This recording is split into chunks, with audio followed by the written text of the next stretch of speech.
On today's episode, we're going to talk about what won the best of 2023. Yeah, we're going to talk about some episodes. And you know what? We're going to share what we think about all this. Recap, relax, sit back, and enjoy some cheer. 2023 has been a good year. Let's talk about death, baby. Let's talk about grief and mourning. Is it argumental or existential? What's it mean to me? Let's talk about death. Hi, I'm Benny Capal, and I'm a funeral professional. And I'm Nicholas Capal, psychologist. Hey, Nick, let's talk about death. Let's do it. May all acquaintance be forgotten. Jingle bell, jingle bell, jingle bell rock. Rock. Woo! Happy Woo! holidays, Doc. Merry, Happy New Year. Happy holidays, Kwanzaa. Hanukkah.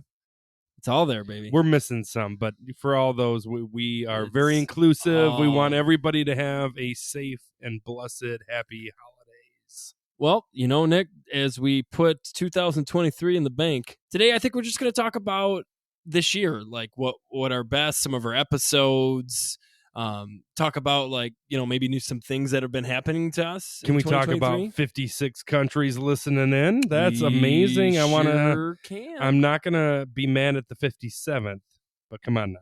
I mean, it's going to happen. You know what? Here's the sad part. How many countries are there? Don't ask me that question. Oh, man. This is geography. We need our oldest brother here for that. Well, I hope we have 57 next year. That's going to happen. You be the moon people. Moon, different planet. The mooners. 2 planets. So anyways, we're going to talk about Doc this year. We're going to talk about some things. For you, before we get into what people thought the top episodes were, do you have kind of a favorite episode that comes to mind before looking at this list, or it's not just really? Like, it's just like kids. You can't pick pick your favorite but one. But I would say, with that being said, you know, I think if I remember correctly, and quote me if I'm wrong, I think this was the year that we finally talked about suicide, which I think is so important, but so hard and complex and difficult to talk about. So I would imagine that's probably up there, because I think it's so important, especially in the death profession. We need to talk more about that. Yeah, you know, honestly, going back to suicide, as much as it was a hard topic to talk about, it was nice to have not only that, but a guest to come on. And Kate did a wonderful job. Kate Hardy, if you haven't listened to that episode, go back and listen to Suicide with our great friend, suicidologist Kate Hardy. She's absolutely wonderful and knows her stuff, right? Knows her. And we talked about that, but I think another one too that people have been kind of chattering through the net, Nick, as they say. They've wanted to talk about body donation and stuff like that, so I'm sure that would probably ended up in there. I agree with you, Doc.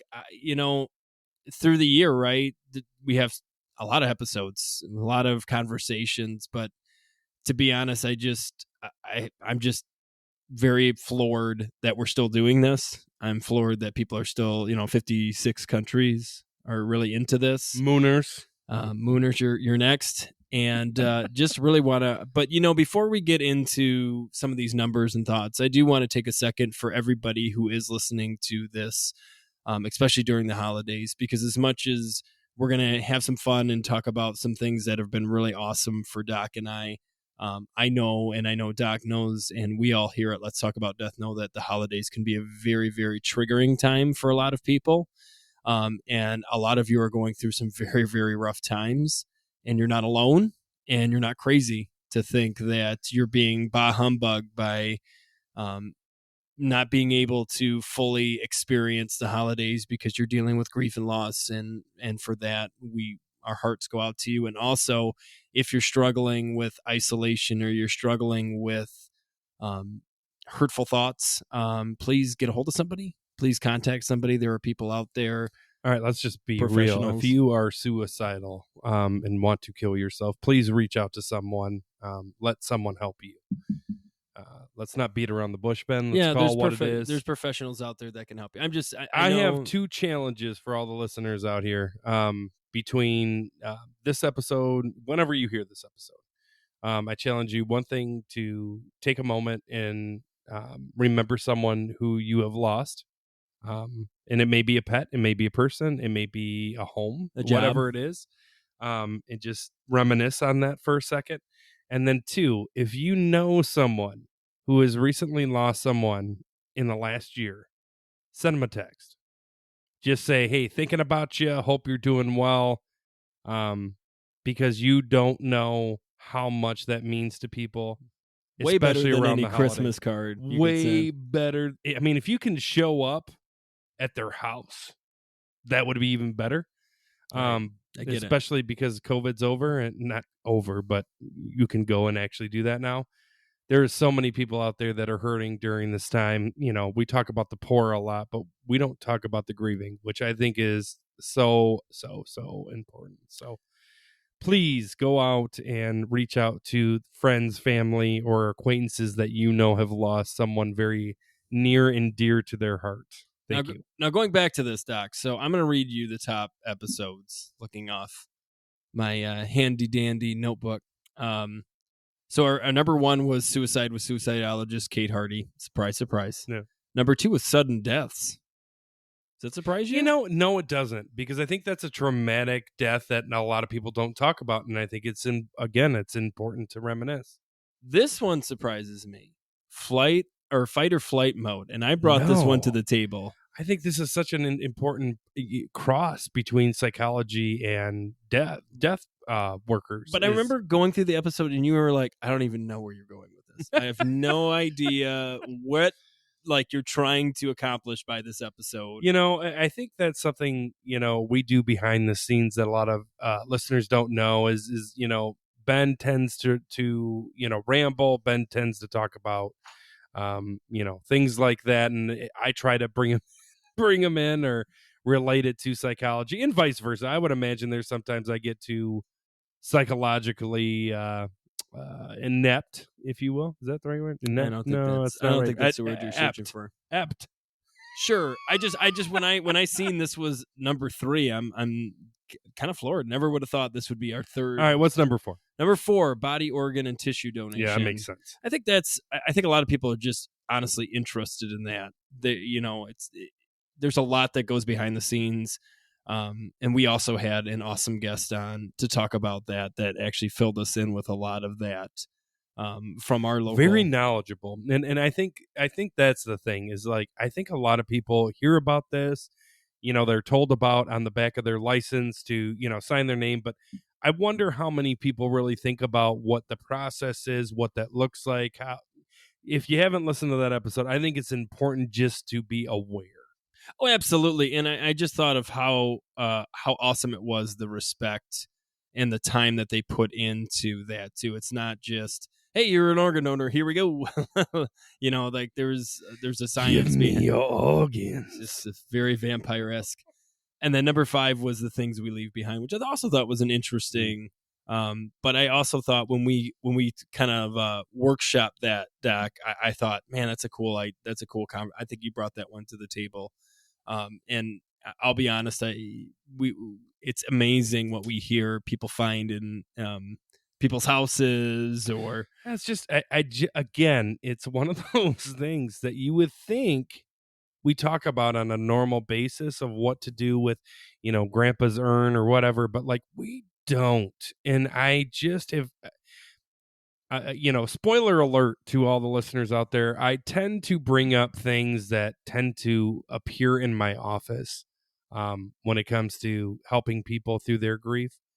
And there, you know, when a repeating pattern shows up, let's talk statistics, right? When a repeating pattern shows It's a up hot in my topic. mind, I think to myself, I'm like, probably should talk about this, because for some reason, big swing and a miss. So yeah, no, it's really interesting. Like, these top episodes have very much surprised me, and the things that we leave behind is a perfect example of just what we don't expect to be the top 5, and they end up being the top 5.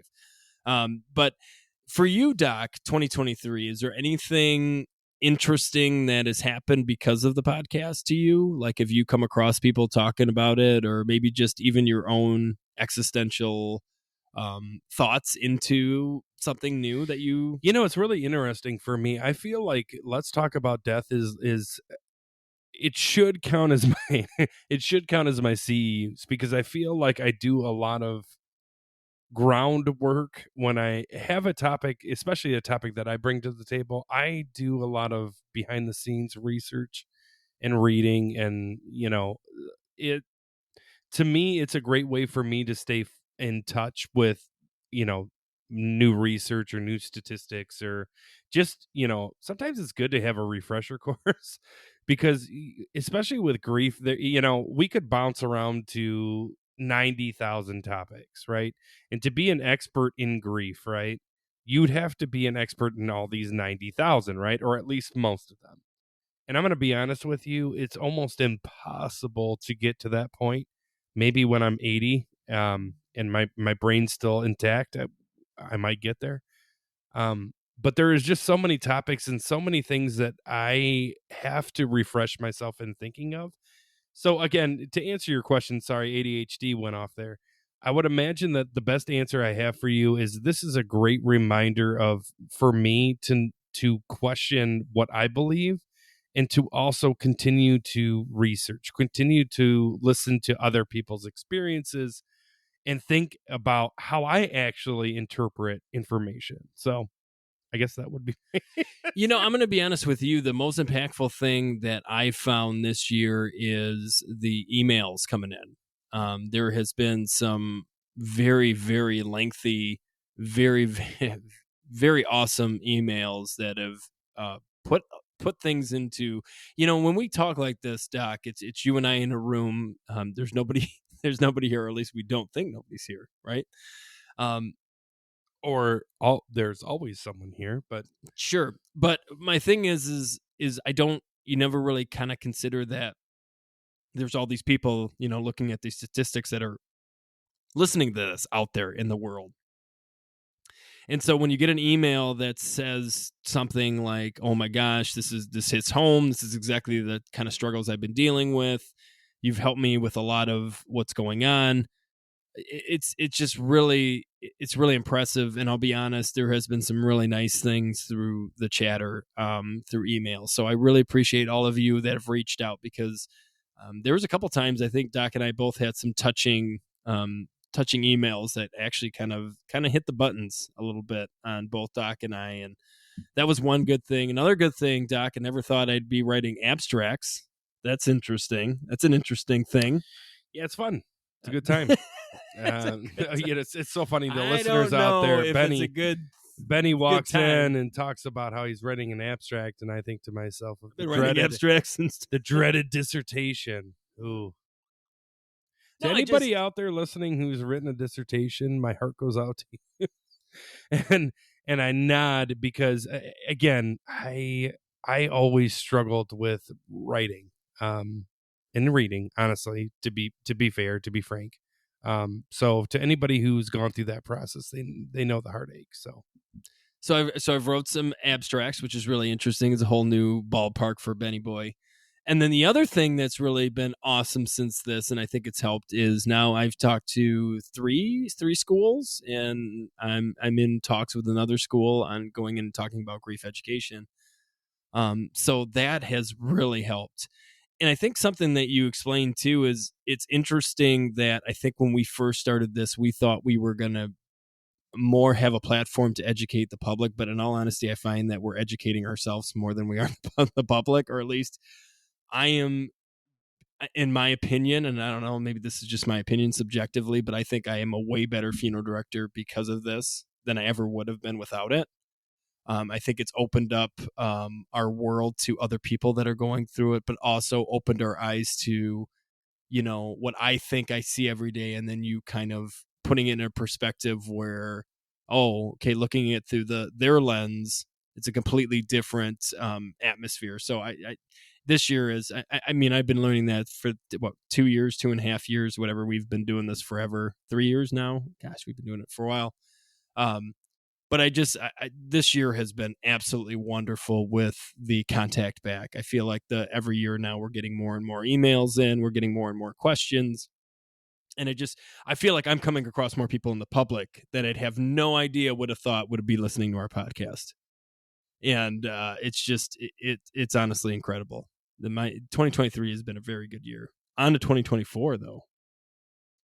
2024. So you're saying the suicide episode was probably your favorite this year? See, I don't like the idea of favorite, because I don't know what you're really asking. What was the most fun for you to do? Fun?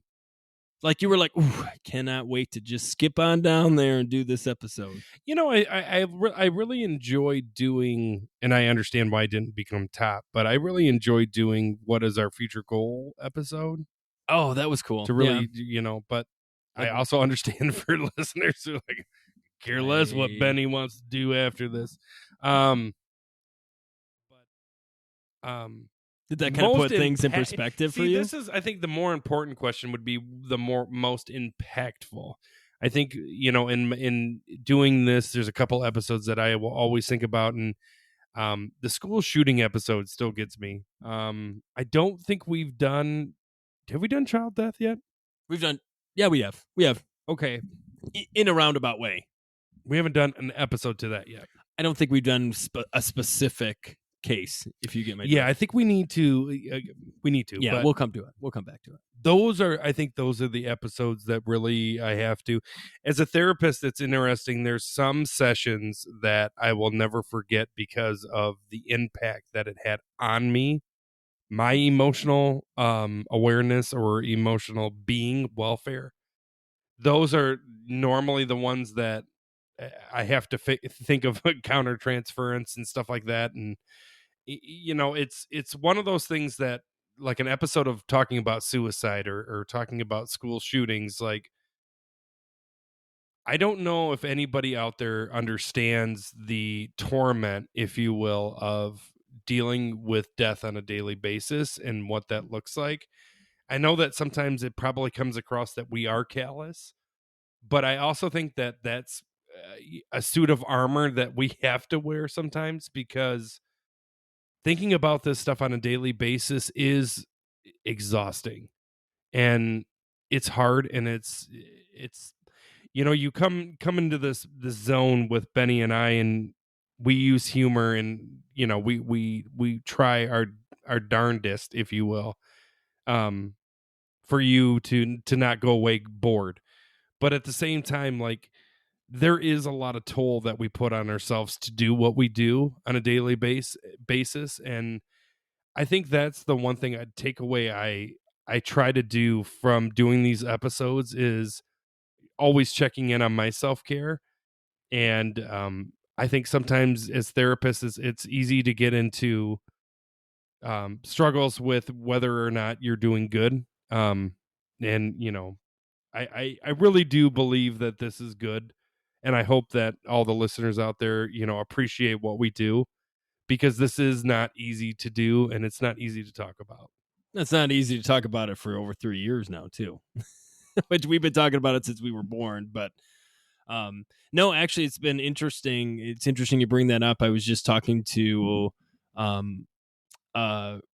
used to be a hospice nurse, couldn't do it. She got too attached.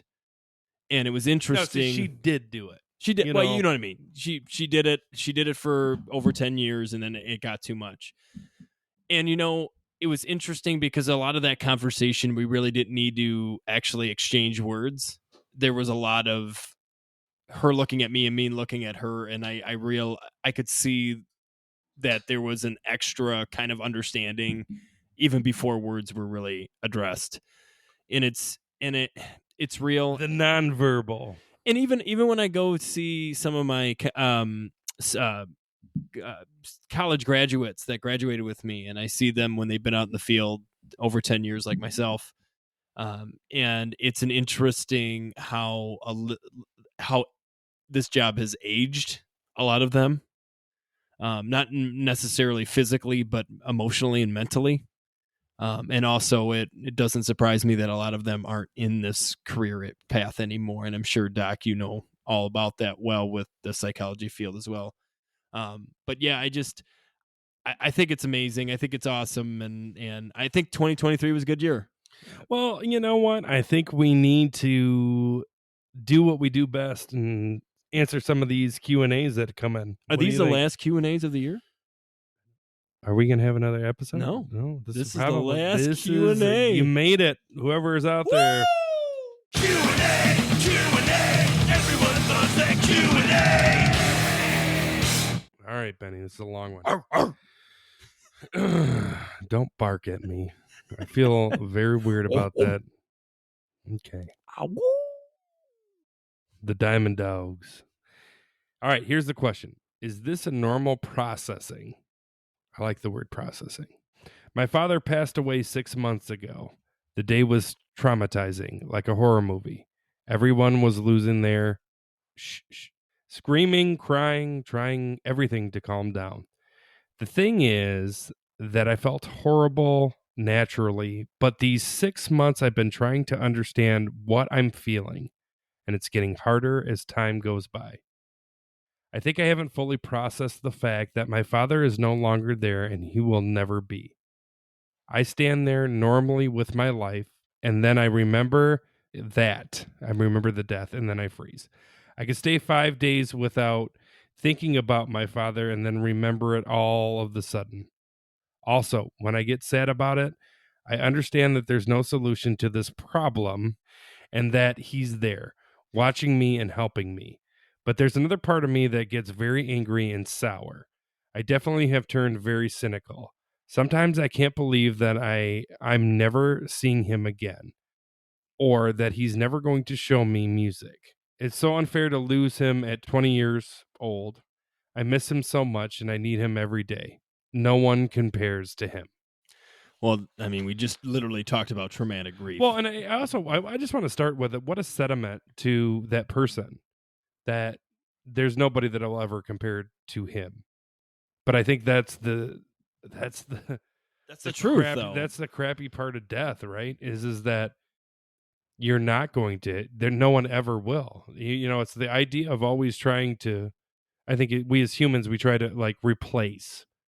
And I think the word replace, we really need to challenge when we talk about grief, because there is no replacement. It's not a 20-watt bulb that you can just throw away and put another 20-watt bulb in there. I think of like grief as like LED lights. I don't know if anybody else has this problem, but like if you get white LEDs, and they all are different tints of blue or warm or and they have the spectrum on the box, right? They do. But even if you look at that spectrum, not you can go company to company and they're different, but you could go bulb to bulb and they're different. ADHD. Well, no, that's a good way of expressing it, right? Like they could all be the 70 watt or whatever, or 60 watt, but then they could all also be on the 4 blue or they're more towards the cool than the warm spectrum, cool, baby. Yep. But they could literally be the same company and they're a tint off or they're a shade off, right? That's Doc. It's a very elementary way, but I really like it. It paints the picture, though.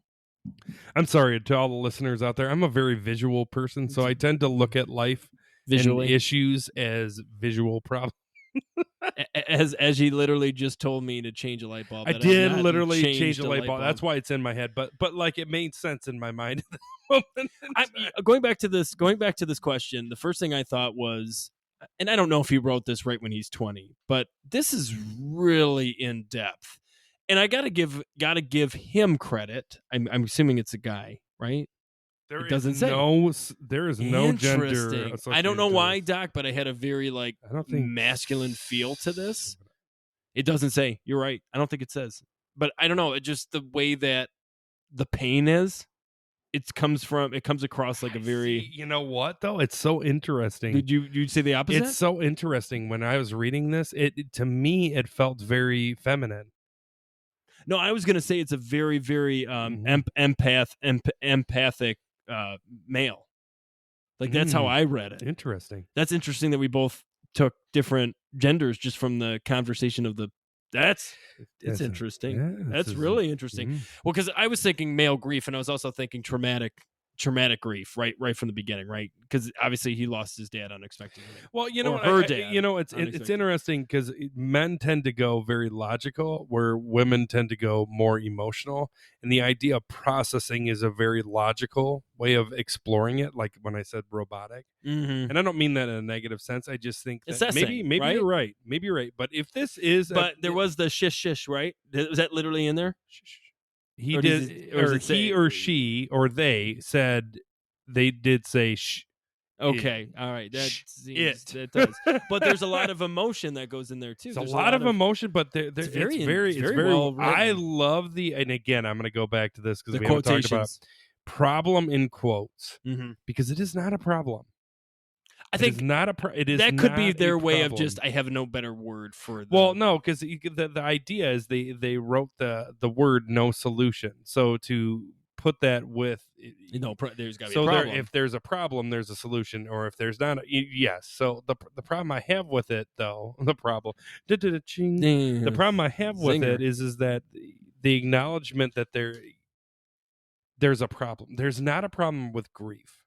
And I think this is the big reason why in the psychology realm, for all the therapists out there that are listening to this, why people have the problem with diagnosing bereavement. Because is it a diagnosable thing, or is it something that should be natural? Is it something that we all cope with, all deal with?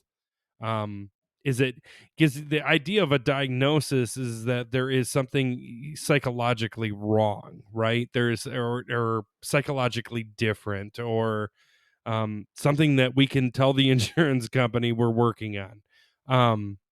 That's just me to everybody out there. I'm not a fan of diagnosis. I think it's putting people in boxes, but I also understand that we have to prove that we do what we do. With that being said, though, like, to this person out there, like, I think the reality is that the beauty of this person that was in your life, you were so blessed to have them. And that's why it hurts so hard when they're gone. Because that is not a replaceable person. Well, the question is this a normal? Is this normal processing? And the answer is yes. It's absolutely normal. It's You're your not alone. It's your normal too. This is. There is nothing wrong with the way that you are dealing with this, and I love that you're questioning it. I absolutely love that you're questioning it. Yet again, I want to thank all of you listeners for giving us the time of day in 2023. I challenge you to continue with us down this adventure in 2024. Yet again, thank you so much for listening. Thank you for sending us out to your friends. Anybody who's dealing with grief, please keep doing that. But before we say our goodbye to 2023, I do want to tell you about a really cool company, No Story Lost. They will turn your parents' life story into a beautiful book. They are offering our beautiful listeners, that's you, an extra 2 copies of the book with promo code LTAD. That's Let's Talk About Death, LTAD. You can also head to illumapps.com/LTAD for 15% off of a great resource called the Grief Works app. It is absolutely wonderful. It is professionals. It has a step-by-step. You can go through it on your own leisure. You don't have to rush through it. You can keep coming back to it. It's absolutely wonderful. If you could check out those 2 things. As always, too, if you have any questions or thoughts that we brought up, please keep sending us them at letstalkaboutdeathpod@gmail.com. Those we love to answer, and honestly, just anything, even if you just want to tell us your favorite story. So we would love a present from you guys. All right. And our present from you guys would be a review. We would love to hear your thoughts. Keep us in the loop. Tell people about us. Give us those stars. Give us those likes. Oh, keep spreading the word. Because we're going to keep doing this. And we are the gift that keeps on giving. We are. And as always, for the last time for 2023, Doc, if you are not talking about death, then you are not living. Have yourself a merry little Christmas. Let your heart be something. From now on, Our troubles will be miles away. Have yourself a merry little Christmas day. Ooh.